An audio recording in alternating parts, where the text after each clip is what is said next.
आज के वीडियो में हम बात करेंगे डेंगू और चिकनगुनिया के बारे में। डेंगू और चिकनगुनिया से रिलेटेड नीट में जो भी क्वेश्चन आते हैं बस इतना पढ़ लो, सभी क्लियर हो जाएंगे। तो अब डेंगू और चिकनगुनिया में जो सिमिलरिटीज़ है या कॉमन चीज़ें हैं वो पढ़ लेते हैं हम। तो पहले देखेंगे कॉजेटिव एजेंट यानी किसके कारण होता है। तो डेंगू होता है फ्लेवी राइबो वायरस के कारण और वहीं चिकनगुनिया होता है चिकनगुनिया वायरस के कारण।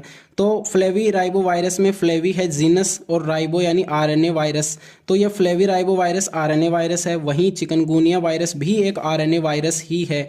मज़े की बात यह है कि ये दोनों ही एक फैमिली को बिलोंग करते हैं जिसका नाम है अर्बो वायरस। अब हम वेक्टर की बात कर लेते हैं। तो डेंगू और चिकनगुनिया का एक ही वेक्टर है जिसका नाम है फीमेल एडीज एजिप्टी मॉस्किटो। अब बात करते हैं इंक्यूबेशन पीरियड की। इंक्यूबेशन पीरियड मीन्स आज मेरे को मच्छर ने काटा और आज से लेकर तीसरे दिन या चौथे दिन मेरे को बुखार आया, तो मतलब पहला सिम्टम आया। तो इन्फेक्शन से लेकर पहले सिम्टम्स आने के बीच जो गैप होता है उसको बोलते हैं इंक्यूबेशन पीरियड। डेंगू में यह इंक्यूबेशन पीरियड 4 से 10 दिन का होता है, वहीं चिकनगुनिया में ये 3 से 6 दिन का होता है। अब बात करते हैं हम डेंगू की। डेंगू को बोला जाता है ब्रेक बोन फीवर। मीन्स हमें इसमें इतना पेन होता है, डेंगू में इतना पेन होता है कि हमें ऐसा लगता है कि हमारी हड्डियां ही टूट रही है, तो इसको बोला जाता है ब्रेक बोन फीवर। इसको दो तरीके से समझ सकते हैं, पहला है क्लासिकल डेंगूज, दूसरा है हीमोरेजिक डेंगूज।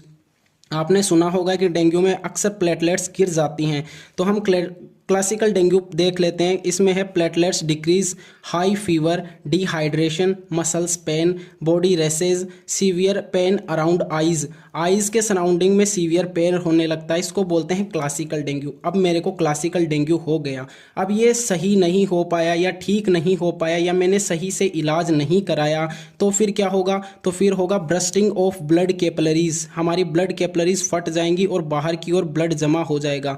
तो classical dengue plus bursting of blood capillaries दोनों को मिलाकर हो जाएगा हीमोरेजिक डेंगू। हमें हीमोरेजिक डेंगू हो गया। अब बात करते हैं इसकी ट्रीटमेंट की। तो ट्रीटमेंट में मसल्स पेन है, सीवियर पेन है, तो पेन किलर तो ज़रूर दी जाएगी।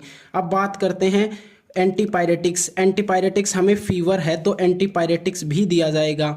हमें डिहाइड्रेशन हो रहा है तो फ्लूइड्स और ओआरएस दिया जाएगा। यहाँ पे एस्प्रिन को अवॉइड किया जाता है, क्यों? क्योंकि ये एक ब्लड थिनर है, यहाँ पे पहले से ही ब्लड बह रहा है या प्लेटलेट्स डिक्रीज हो रही है, तो एस्प्रिन नहीं दे सकते। यहाँ पे एस्प्रिन देंगे तो क्लैश हो जाएगा।